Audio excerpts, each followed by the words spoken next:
to be somebody who's just a fan to sit in this race car and see the immaculate work that they're doing. So continue to work on that, because I know that us as a fan loves that. Yeah, the experience when it comes to being in an IMSA race is like none other. We want to keep that up, and I know from my time as a competitor, there were people that came to races at certain tracks every single year, and once you engage with them the first time, they came right back to see you on the pre-grid or came to your garage area to learn more, to see you, and to understand what was going on in the program. And we want to keep those relationships building. The teams and the staff here are absolutely great at building lifetime fans of the race series. So continue to do that. I want to give you guys great praise for that. So being a Mazda ex-employee, as a Miata owner, I have to ask, what is your favorite Mazda product?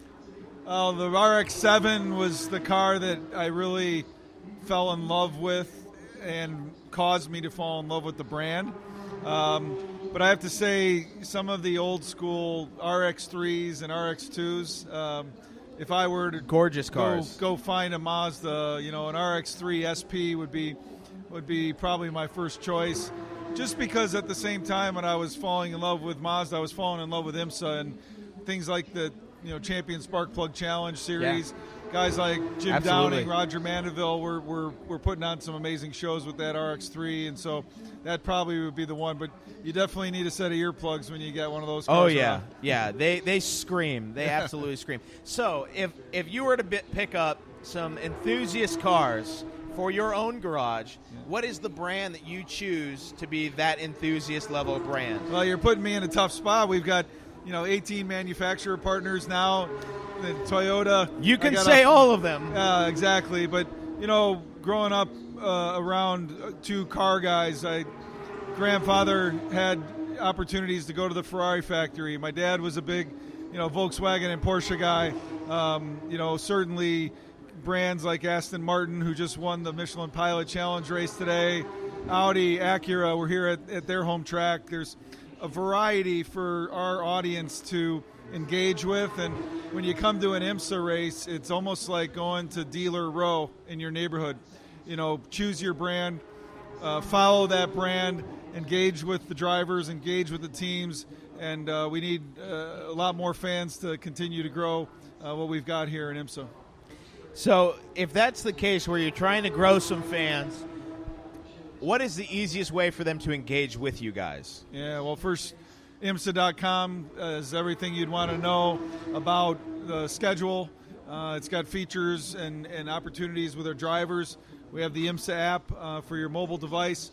We announced late in 2019 an opportunity with Track Pass, which is a terrific way to view all of much of the IMSA content on your mobile device, and several of our races on NBC Gold. So we're trying to give people an opportunity to watch and see and touch IMSA in many ways, and clearly social channels.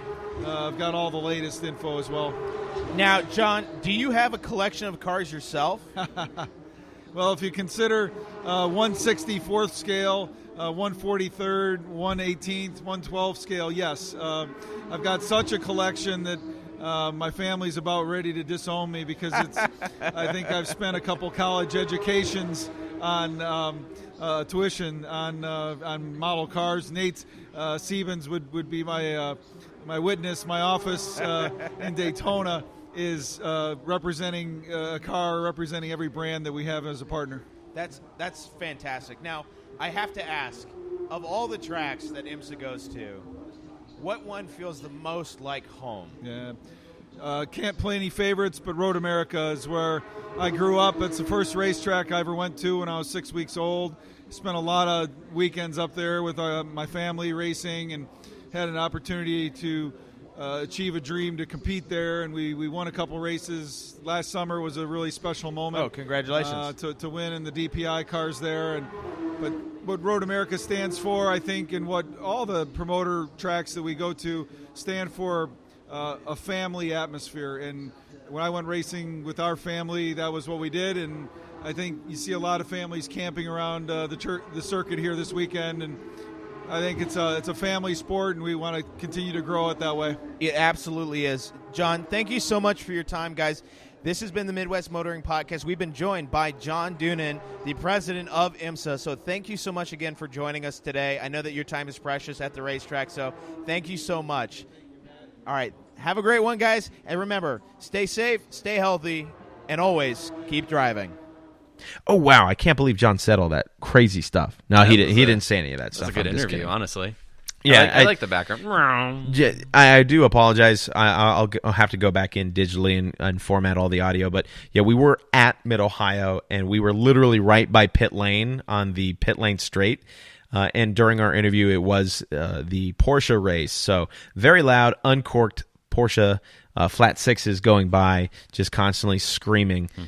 So I do apologize for the audio. We'll make sure that we work it and try to make it good. But, yeah, thank you very much to IMSA and their hospitality. Thank you very much to John Doonan for his time. It was a fantastic opportunity that I couldn't pass up. And I'm just honestly thrilled that they allowed us to do that. But we were at Mid-Ohio for Hagerty, supporting IMSA, who is one of our partners, and just saying thanks for continuing the sport, even though COVID's been a bit... It's been a COVID. Yeah, it kind of sucks. As for everyone, for everyone looking in on 2019, going 2019 stank. Looking to 2020 is like hopeful.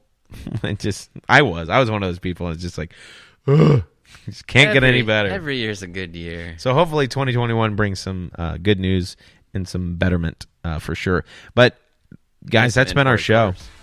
I mean, I hope you guys enjoyed it. We talked about some crazy cars.